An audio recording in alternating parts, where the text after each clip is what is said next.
মুখ্যমন্ত্ৰীও কৈছে বা আপুনিও কৈছে বা আন আন মুখপাত্ৰ সকলেও কৈছে মোক এটা কথা কওকচোন ঠিক আছে আপুনি কোৱাখিনি সঁচা গৌৰৱ গগৈয়ে গণ্ডগোলটো কৰিছে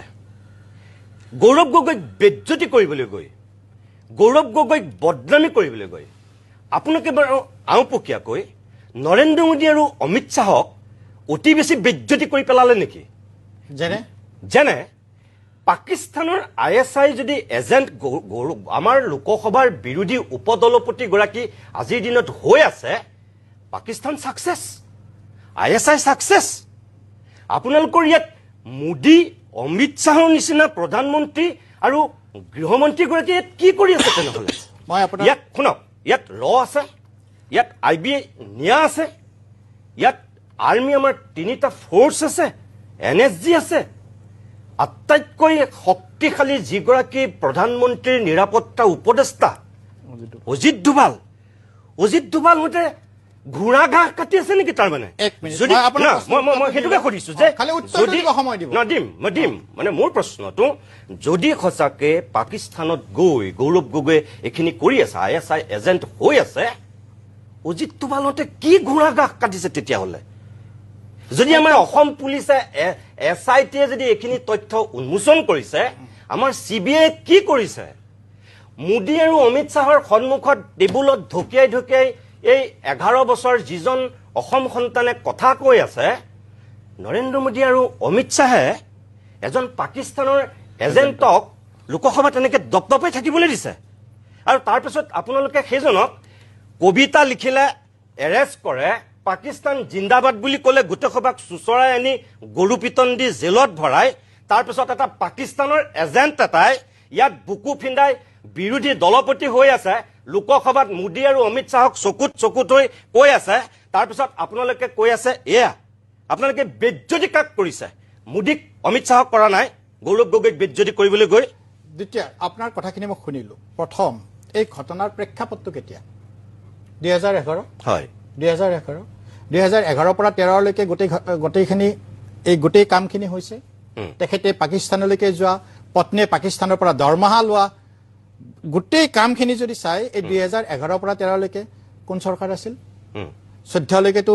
কংগ্ৰেছৰে আছিল নে কাৰ প্ৰেক্ষাপটত এজন সাধাৰণ নাগৰিক হিচাপে 13 জন ভাৰতলৈকে 13 বাৰ ভাৰতলৈকে অহা পাকিস্তানলৈকে অহা যোৱা কৰিছিল কাৰ অনুমতিত গৈছিল এতিয়া আপুনি ক'ব নেকি মনমোহন সিংহে আমাৰ অধ্যক্ষ আছিল দ্বিতীয় গৌৰৱ গগৈ ডাঙৰীয়া অকল এবাৰ গৈছে সকলোকে সুধি আছে 10 দিনৰ কাৰণে কিয় গৈছে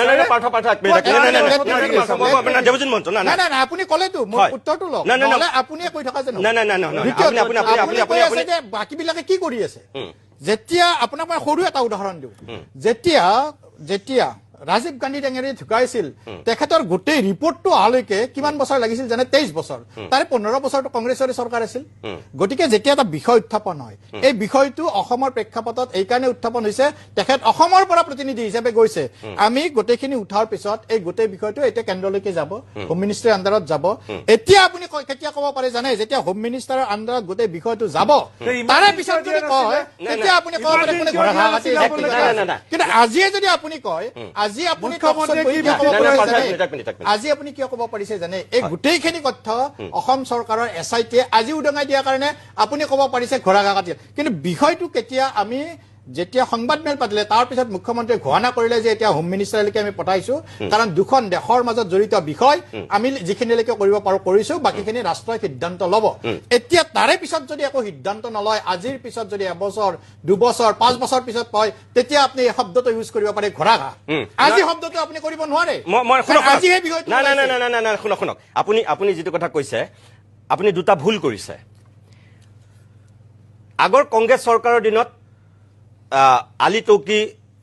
ইয়ালে 13 বাৰ আহিছে গৌৰৱ গগৈ পত্নী পাকিস্তানলৈ 9 বাৰ অহা যোৱা কৰিছে নে 6 বাৰ অহা যোৱা কৰিছে সেইটো বেলেগ কথা টোটেল 12 বাৰ শুনক আগতে আপোনালোকে গৌৰৱ গগৈ ক্ষেত্ৰতে কি বুলি কৈ আছিল 15 দিন তাত থকা বুলি কৈছিল ইটিনাৰিও দিছিলে 5 বাৰ এবাৰ ক'লে ব্ৰেকফাষ্ট লাঞ্চ ডিনাৰ সেইটোকে ক'লো মানে 15 দিন যোৱা বুলি ক'লে তাৰপিছত এতিয়া কালি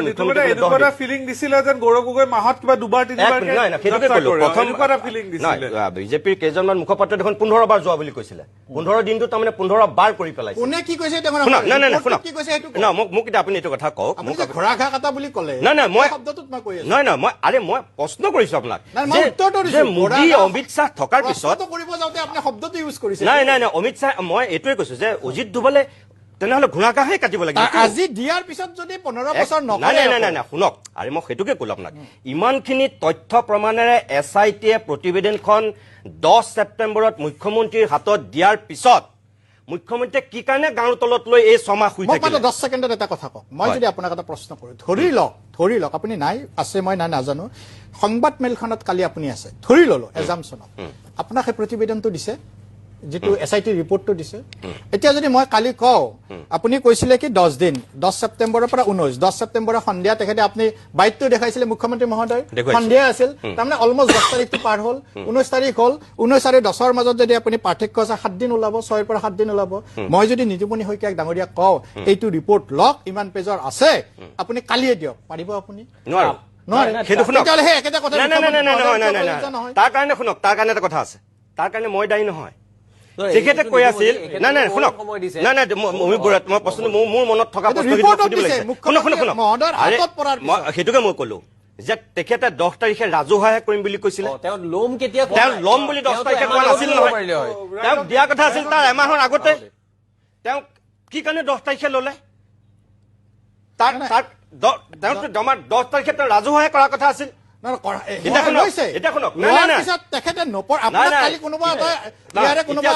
আপোনাৰ কৰ্মচাৰী এজনে কিবা এটা প্ৰতিবেদন আনি দিলে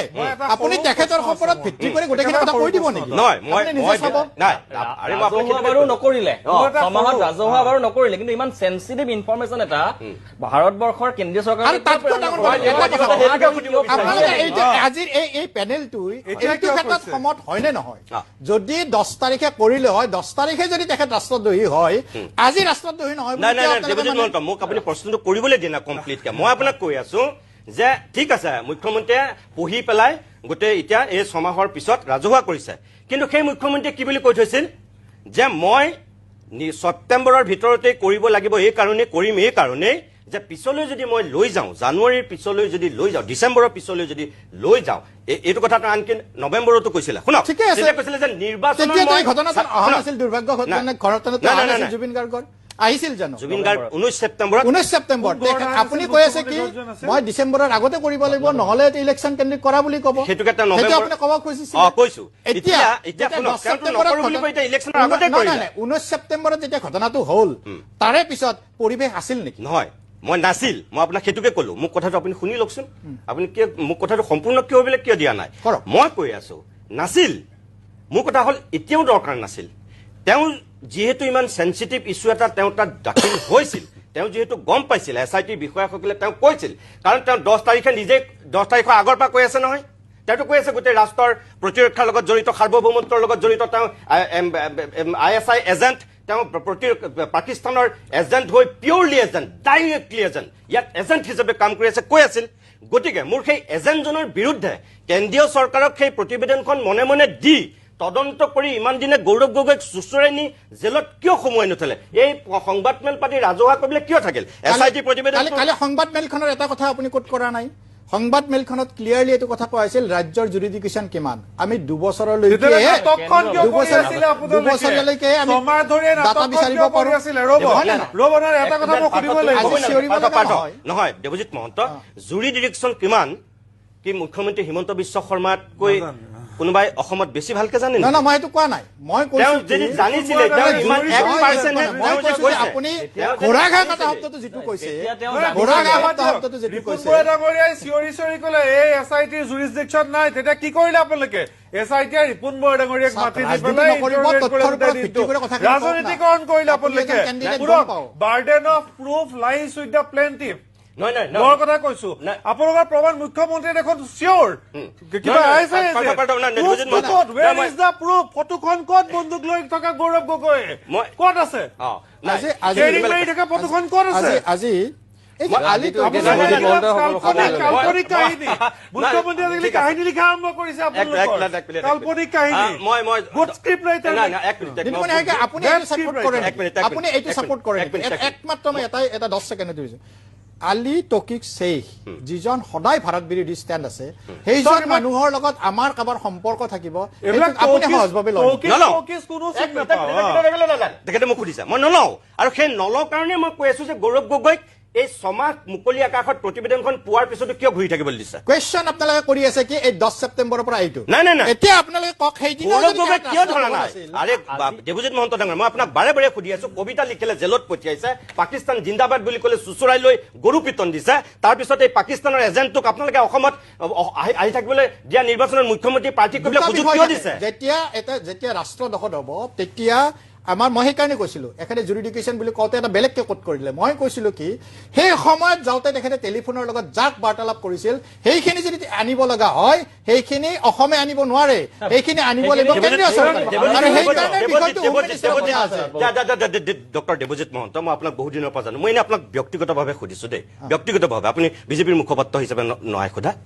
আপুনি ব্যক্তিগতভাৱে বিশ্বাস কৰেনে গৌৰৱ গগৈ পাকিস্তানৰ এজেণ্ট বুলি মই ব্যক্তিগতভাৱে বিশ্বাস কৰাতকৈ তেখেতে 10 দিন যে গ'ল তেখেতে যে স্লিপ অফ টাং আজি ভাবিছে নেকি স্লিপ অফ টাং তেখেতে তথ্যবিলাক যোৱা মই সুধিছো আপুনি বিশ্বাস কৰেনে মই বিশ্বাস কৰো কাৰণ তেখেতে আইএসআই এজেণ্ট বুলি আপুনি বিশ্বাস কৰে নহয় তেখেতে ৰাষ্ট্ৰদ্ৰোহত জড়িত বুলি মই বিশ্বাস কৰো আইএসআই এজেণ্ট হৈছে আইএসআই কথা নাই ৰাষ্ট্ৰদ্ৰোহত যে জড়িত সেইটো মই বিশ্বাস কৰো ধন্যবাদ প্ৰিয় দৰ্শক মই অকণমান সময়ৰ কাৰণে বাণিজ্যিক বিৰতি লৈছো